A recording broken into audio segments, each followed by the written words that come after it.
go on the other side. Okay.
Good morning everyone, I'm Laura Stiles and I'm the President of the Otago Settlers Association, and welcome everyone. Today our guest speaker is Dr Celine Kearney, and she's written the book Southern Celts. They're interviews with New Zealanders with Scottish and Irish backgrounds and how they live out their cultural connections with their Irish and Scottish background. Celine was born and raised in East Otago, and she told me just outside Oamaru. I didn't find the actual place, but she said just outside Oamaru, so she's one of us. She now is in Waikato Institute of Technology, and I thought this might have been a video link, but it's not, so she's here in person, so that's wonderful. This book is for sale at Toitū, and because you're members, you'll get 20% off. There also is 20% off books on the book sale, but you only get 20% off. So even if you're not members, you'll get 20% off today. So I do a big plug for that. So now I welcome Celine. Thank you. Thank you very much. Firstly, thank you for coming out, and I'm really privileged to be standing here. Could you use the microphone? Okay. Right. Now, apologies first. This is the Early Settlers Museum. I'm sorry. There is no fodder on the Sean. Sorry, Sean. There is no acute E on my name, and there's no macrons on the Māori words. It's just, I haven't learned the programs yet. It's just too much stress for me, so apologies if I've slighted anybody. So, life is a lived and told story. And these are stories of some Southern Celts. We get our voice from the voices of others. And our stories are created from a multiplicity of witnesses. So I stand with my grandparents at my back and my parents. And I grew up with my back to the Southern Ocean and my face to the Kakanui Mountains. So I am a daughter of the province. And also, I've had many supports in this project, including my academic supervisors and my brother and my sister. So what I'm going to do this morning is I'm going to make some acknowledgements. I'm going to speak briefly about culture, narrative and identity. I am not going to overwhelm you with theories. I'm going to look at the interview questions that I asked, briefly introduce you to the interview narrators, and I'm going to look at two things which, after all this long journey, sit with me as interest. Place as an internal landscape and everyday objects. And here I have my father's mother's fob watch given to her by her husband up in Hyde, which my father gave me. I'm going to look at your role, the role of the reader, the listener in these narratives, and my hope for this book. But personally, of the 23 narrators in this book, these people have left this plane of life. So may the road rise with them. Evelyn and Robert, Keri Hulme and Stuart McKnight, Malcolm Adams and his beautiful carving. He was a master carver, and Malcolm said himself he's a South Pacific Celt. He had Scottish and Irish backgrounds, and he identified very quickly with this. And Robert Consedine from Christchurch, and Alan McCormack from Tauranga, from Katikati. So they are no longer with us. So this narrative inquiry, as an academic piece, took place between 2010 and 2016. And it's essentially an exploration of the discursive construction of identity. My research question was, how do people with Irish or Scottish backgrounds live out their cultural connections to the Northern Hemisphere homelands in Aotearoa, New Zealand? My father's people, my father's mother came from County Antrim, and my father's people came from County Derry, and my mother's mother and father came from County Tipperary. So the cultural connections. So what then is culture? According to Fong and Chan, culture encompasses nationality, race, ethnicity, gender, lifestyle, choices, organisation, age, class, group membership, regional identity and spiritual identity, which is a wide and encompassing theoretical construct. And they say later that cultural identity is dynamic, fluid, dialectical, influenced by everything, relational, contextual, and multifaceted. So I haven't pinned it down, and neither have they. Another repetition of this idea is that culture is not one thing, and it's not static. It's constantly changing. It's produced and reproduced in the practices of everyday life, such as me carrying around my grandmother's fob watch. Everyday life, education, the media, the museum and heritage sectors, and thank you to this beautiful institution, which carries the cultures of this province, among other places in Dunedin, the arts, history and literature. And it's as much about the present as it is the past. And thinking about identity, we all have multiple identities. And they're rooted in different places, in different relationships. So again, identity isn't one thing. And we restory our lives constantly through life. I know that I come from a family of storytellers. They would sit down after shearing or haymaking or many times and tell stories. So the original narrative was an academic narrative.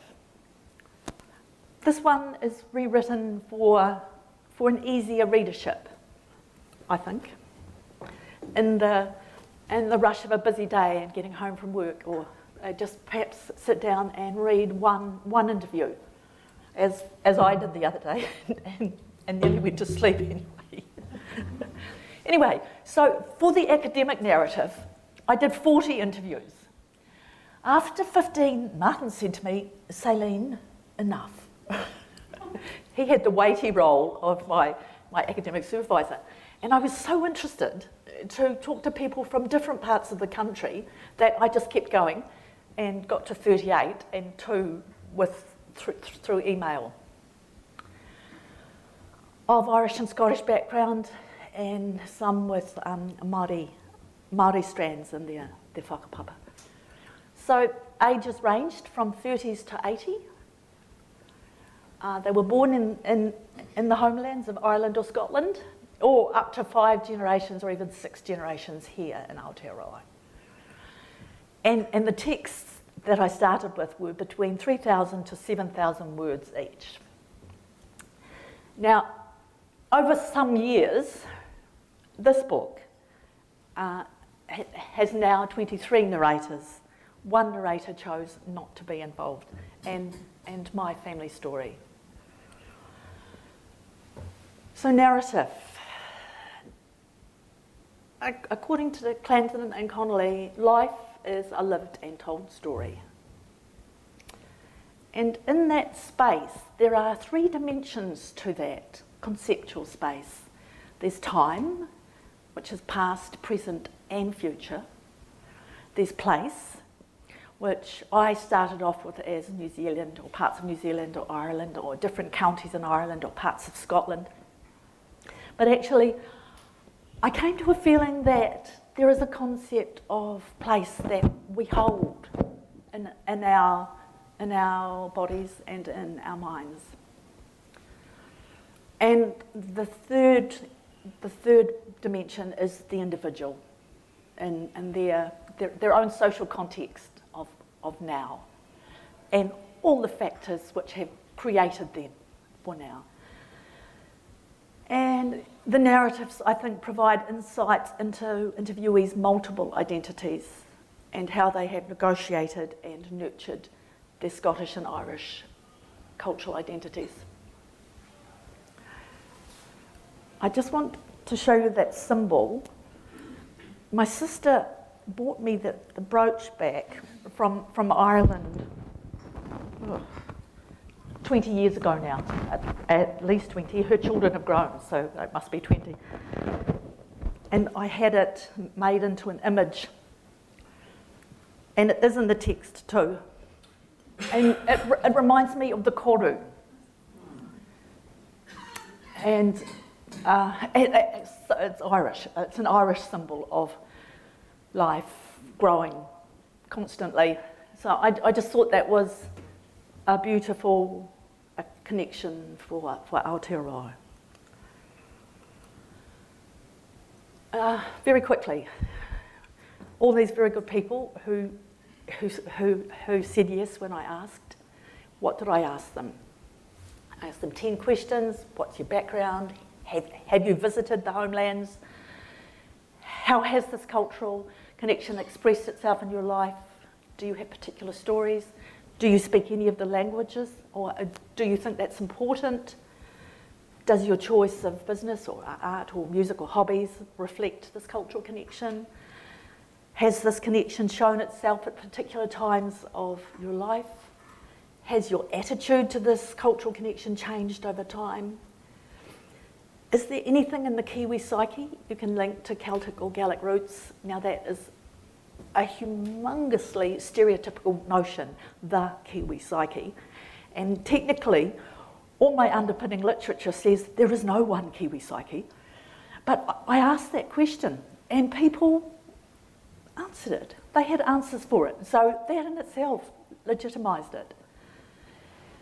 And then mine, one that's sat with me for a long time is Ireland and Scotland have been colonised and suffered variously over many periods of their histories.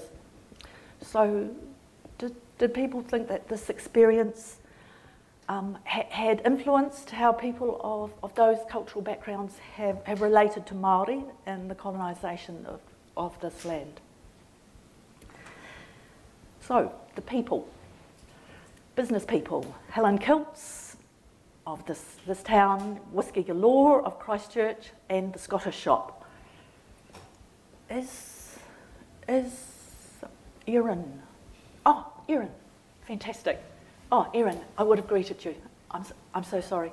Yes. And I'll ask you in a minute to speak. So Anne, who sold Helen Kilts, this is her with her husband and her daughter. Anne was the first New Zealand woman to have Scottish kilt making qualifications in the Southern Hemisphere. There are more now. Her daughter is a drummer in a pipe band, and this is, okay, Edinburgh, the Tattoo in Edinburgh. And the daughter played in a New Zealand pipe band there. And she too is a quilt maker. She did her Irish quilt making quals while she was over with the pipe band. So how the next generation takes those cultural connections varies greatly according to the people I spoke of. But this lass has continued in her own way with the traditions her parents have taught her. Michael Fraser Milne of Whisky Galore, which I highly recommend you visit if you have a taste for single malt. Now, Erin Hogan, may I, it's a pleasure to see you, Erin. The Scottish Shop, an institution of this city. Would you like to say anything, Erin? Would you like to say anything? I don't mind. Yes, please do. Yes. Yes, sure. You can just use the lectern. Oh, sorry. Good morning, everybody. Yes, I'm sure you do know me, but it's been 3 years now since I've moved out of the Scottish Shop. I sold just before COVID, lucky I know, but feeling very embarrassed because not knowing what was coming for the new owners. And I'm very, very pleased to say they have survived and survived very well. Mostly because of a website that kept going through COVID and selling online. I'm back at the Scottish Shop doing all the really nice things like talking to people, but with none of the serious things about having to order or staff or holidays or finances. I absolutely love it. I've always loved the shop. And it's just such a pleasure to have old customers, new customers come in, and I still have the same patter that I am Irish in a Scottish shop. And then the common thing is people say, what are you doing in a Scottish shop? I said, well, the Irish, for me, don't do what's expected, and that's where I am. But it's a wonderful shop, and I just love the history. I love the history of Scotland. I miss it. I miss the overseas travel to trade shows, and the Scots are just wonderful people to trade with. And there is still a lot of history that comes out. People come to find us to talk it. That's the main thing. People walk in the door and want to know their history. And we have history books on the counter, reference books, which we talk to all of the time. We call them our Bibles. And sometimes we can tell people even just a smidgen of their connection, and they are happy. They're happy to know that they have a connection. And even our local Māori and North Island Māori particularly will come and ask to talk about their whānau, because there is a multi-racial ethnicity to all of us. I used to think that I was 100% Irish, and I found out through DNA that I'm not. I was horrified, absolutely horrified, to find out that there was a large English selection. But I now say that I was brought up, I was reared in an Irish family, and I was. As with the DNA tests, as you know, the more people that join that database, the more it will change, and it has now swung back to the Irish. I'm more Irish than English. So I'm very happy about that, and I congratulate Celine on your book. I think it's wonderful. Thank you. Thank you, everybody. Thank you. It's delightful to see you, Erin. The next chapter is speaking the languages. These are two speakers of Scots Gaelic. Evelyn, who's passed on, who learned Scots Gaelic here in Dunedin. An elderly Scottish gentleman taught her her native language here in Dunedin. And Michael, who lives up in Christchurch, again, a man from the Isle of Harris, taught him Scots Gaelic in Christchurch. And again, Christchurch, a city that plays to its narrative of Englishness, is full of Scots. The next chapter was performing arts. We have a singer in Irish Gaelic. Evie McAleef is Dublin born, and she speaks Irish. We've got an uilleann pipe player and a Highland pipe player. Marion Heppel's holding her uilleann pipes there, and this is in a cora built for the sesquicentennial of New Zealand, which I think was 2000, at Otago Bay in Auckland, and it came in behind a waka, and she was playing the pipes. So I thought that would be wonderfully atmospheric. And Bain is of our Waipu Scots families. The Waipu Scots came via Nova Scotia and Melbourne and here. So he's a son of two Scots families and a very proficient Highland piper. The next chapter is writing the stories. Now there's rather a lot of these people because I did this. Now if somebody else did this, they might have sports people and all kinds of other people with very valid backgrounds and experiences, but this reflects me. So I look forward to somebody else taking it up and seeing what else, who else we can tell stories of. So there's writers, poets, a publisher and journalist, and Keri Hulme, one of our most famous writers, who likewise has departed this plane. Her mother is the connection to the Orkney Islands, and her grandmother and her great aunt married two Māori brothers in the mid to the late 1800s. They were from either Karitani or Waikawaiti. Apologies for that. And she said she came from a family of storytellers who respected words, and her life certainly exhibited that. Bernadette Hall, who lives up north of Christchurch, a poet. Here she is in Ireland with a statue of one of Ernest Shackleton's men who miraculously survived the Antarctic. Was it the Antarctic or the Arctic? The Antarctic, sorry, geographically challenged.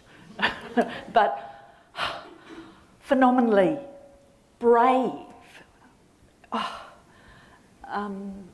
And here we have Michael O'Leary, who's a writer, a poet and a publisher.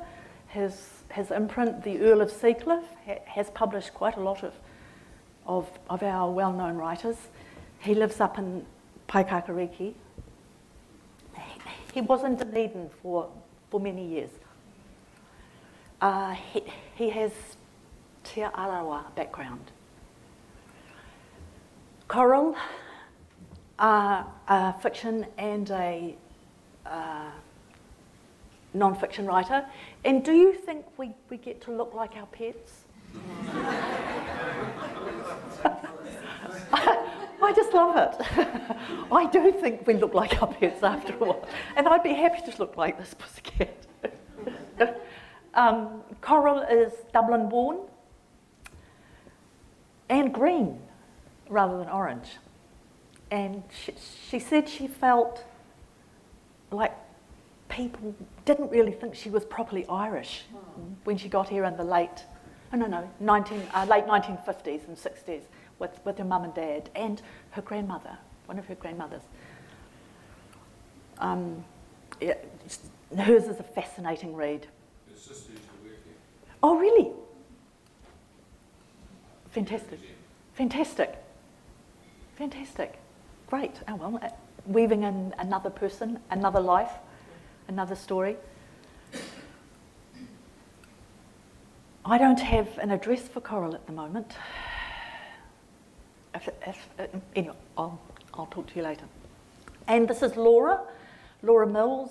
She was born in Scotland. She married a Kiwi guy often, as often happens. And she came down here, and they have 2 sons with wonderfully Scottish names, which I can't remember just at the moment. She's a journalist over in Greymouth, and she has a lot to say about her Scottishness as opposed to her Britishness. The next chapter is showing the pictures, a documentary maker, master cover, a sculptor and a ceramicist.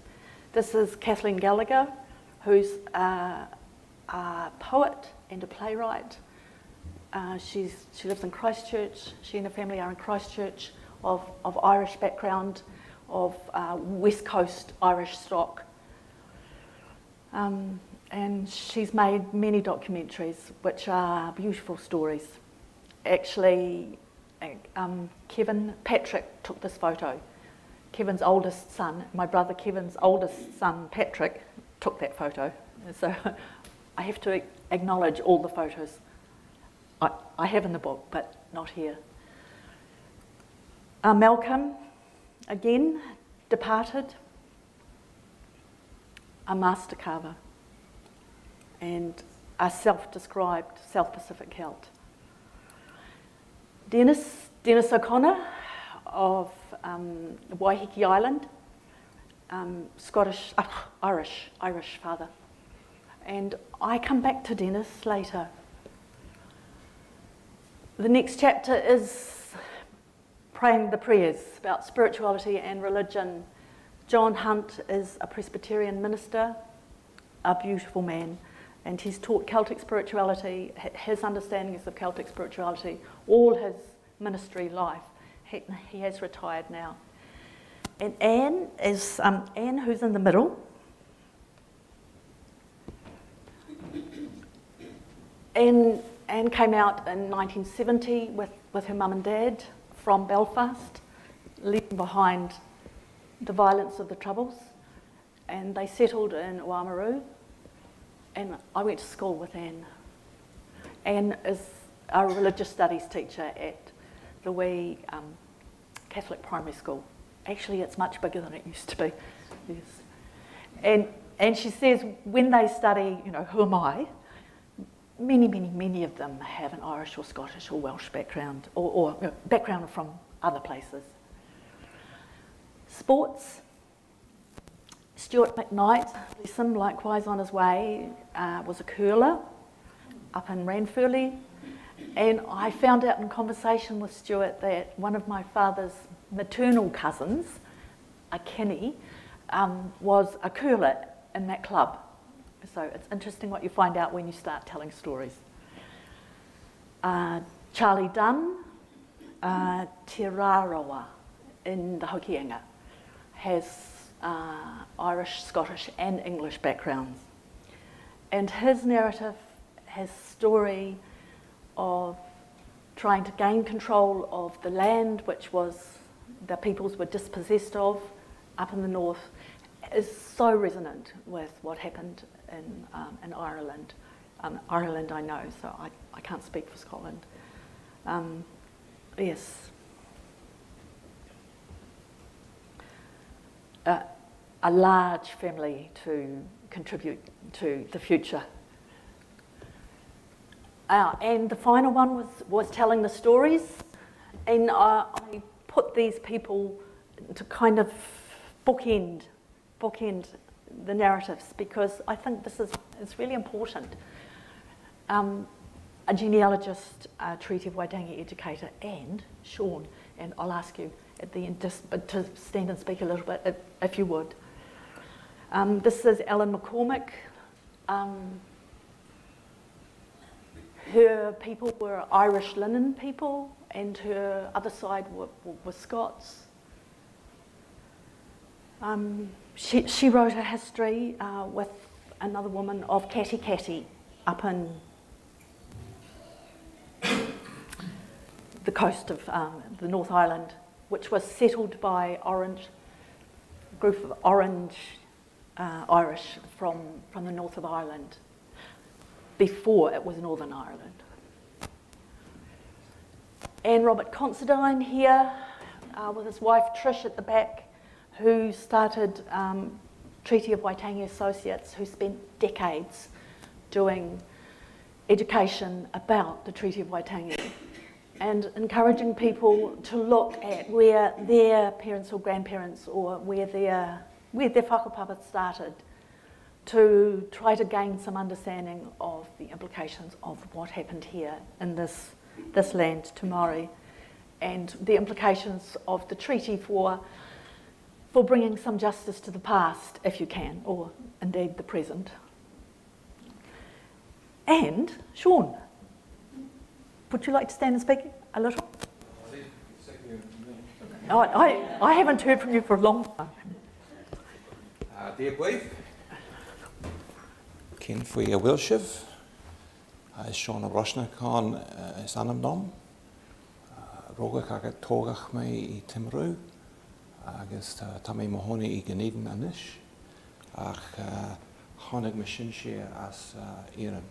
So Sean, you know me, I work at the museum and my ancestors come from Ireland. You can see me there at Annadown, which is where a lot of people from Otago and Southland hail from, and you've heard me recently talking about this, so I won't go on about that too much.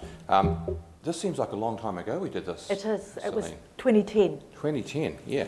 So, yeah, a lot of things have happened for me in relation to my Irish identity since 2010, because I've been to Ireland 4 times since then, I think.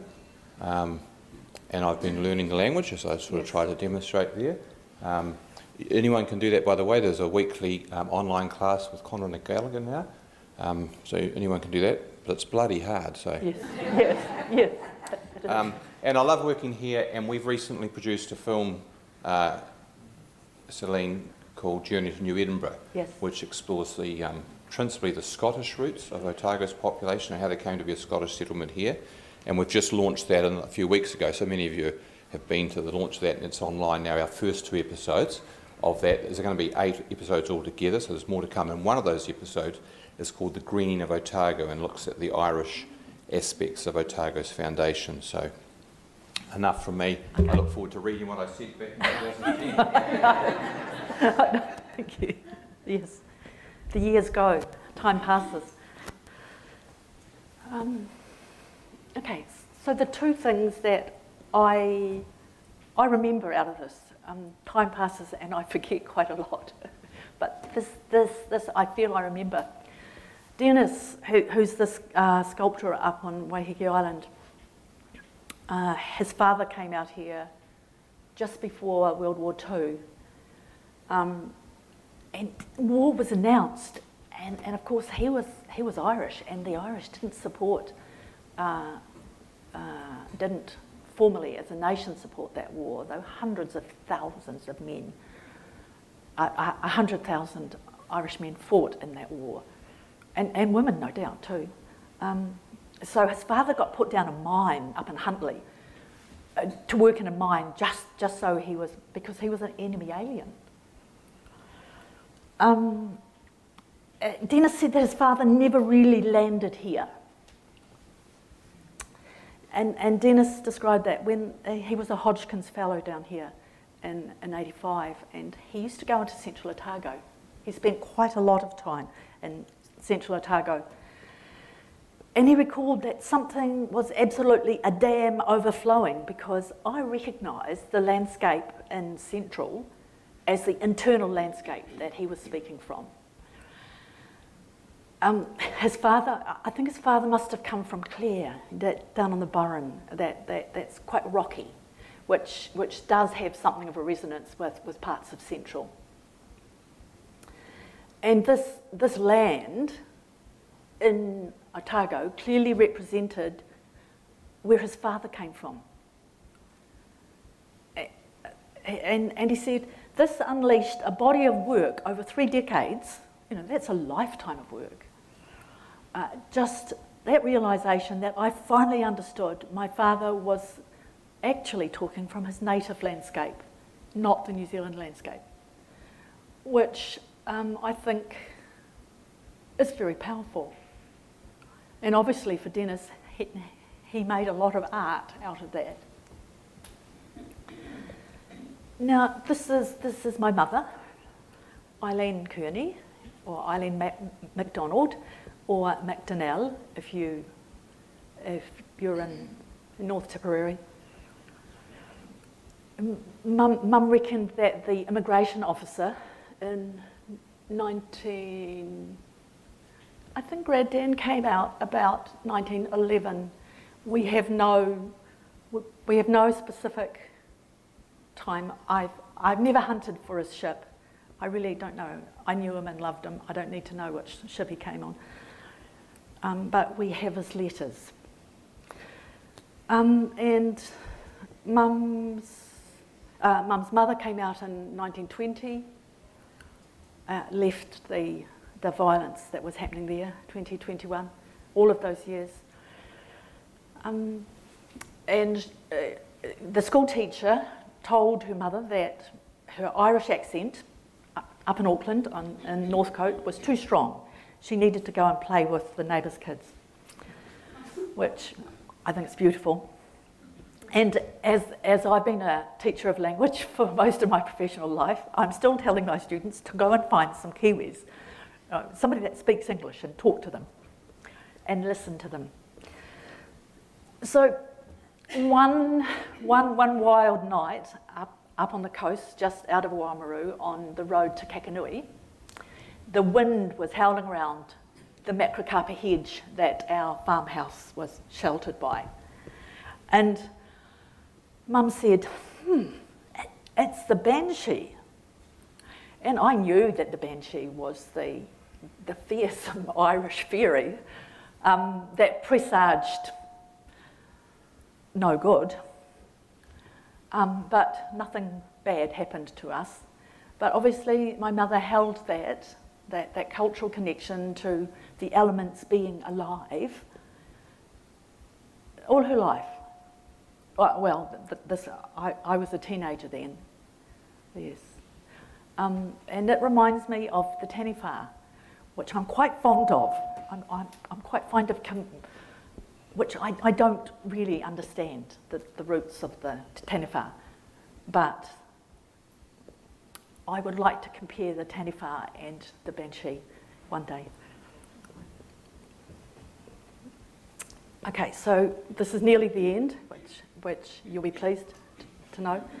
So artefacts of everyday life.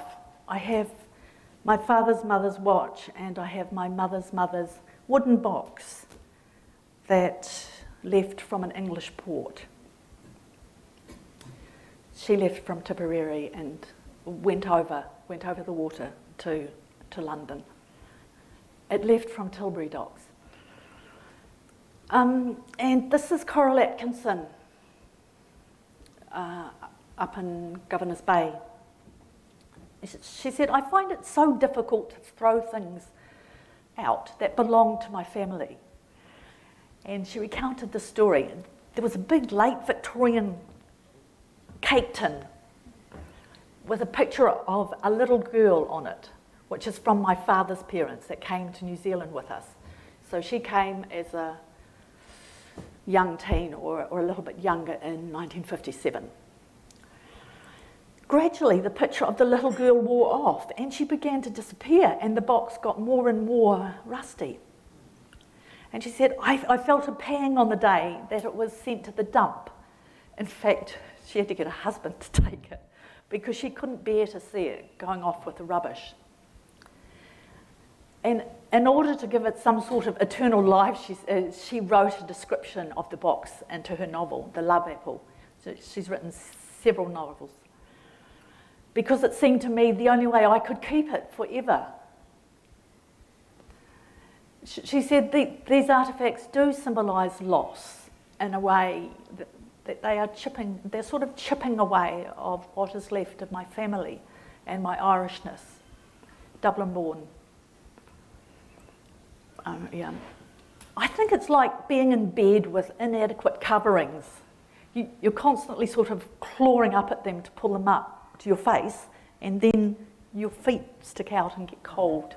So I like that as a metaphor.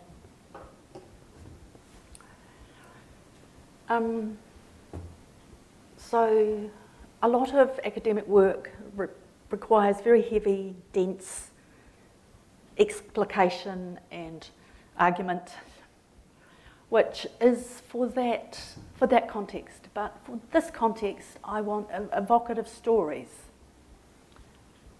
to be used rather than analysed, just to be read, to be told and retold, to offer lessons for further conversations. There's nothing undebatable about any of this.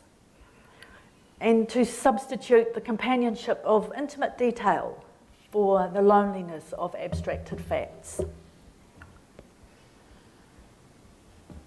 The reason why I wanted to take this out of the academic context was for the reader, for the stories to live.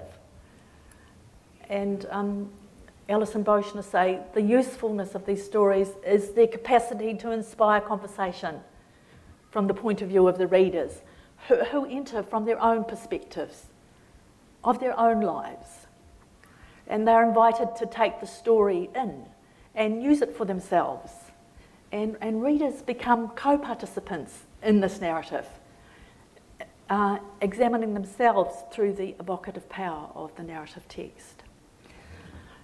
And I told aspects of my family stories that I remember, and humble apologies to any of the family if I've got it wrong, and my Irish families too. And that's considered to be very self-indulgent by some academics. I mean, you're supposed to have this godlike or goddess-like stance of neutrality or objectivity, which is, I never settled on that at all. So if I've been self-indulgent, it's the readers who will find me so. And if they find it valuable, well then self-indulgence, worth it.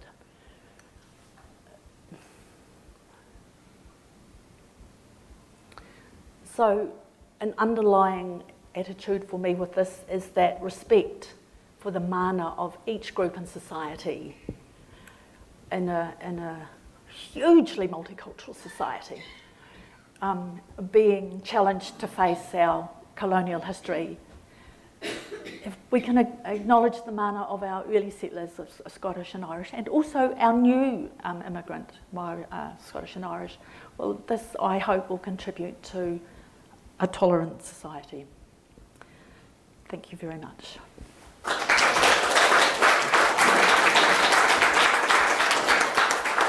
Thank you, Celine. Will you take some questions? I will, and Sean, I applaud you for your Irish, I can say, dear Chris. I'm embarrassed. However, well done. Lovely to hear it. I've got one. I'd like to know how you chose your people to be interviewed. Well, I asked people, and if they said yes, we went ahead. Some people said no. But how did you find them, the people you asked? Right. I looked at that list. Everyday education, art, sport, that theoretical underpinning. I thought, I've got to find somebody who's doing something, this. And also, I remember, Sean, when I talked to you, I think you put me on to Robert Consedine. So it's, as I went, people would say, oh, and have you thought of X? And as it is, I spoke to an Irish-born man married to a Māori woman and raising the kids in Māori and Irish, and then he chose not to be included, which ethically and respectfully, yeah. I said thank you, but and yes, you're right, of course. Yeah. There's a really good cross-section, so it would be interesting to read the stories. Yes. You might think this is a bit stereotypical. I mean, kilts and whiskey and pipes. I've had that said, And Michael said that on an interview on national radio last week. But they are part of the culture, and the culture changes as we change, and the children change. Any other questions?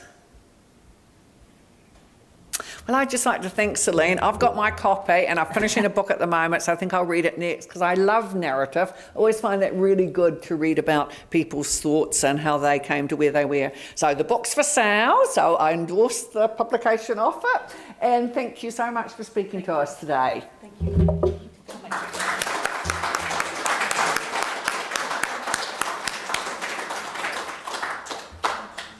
Will you sign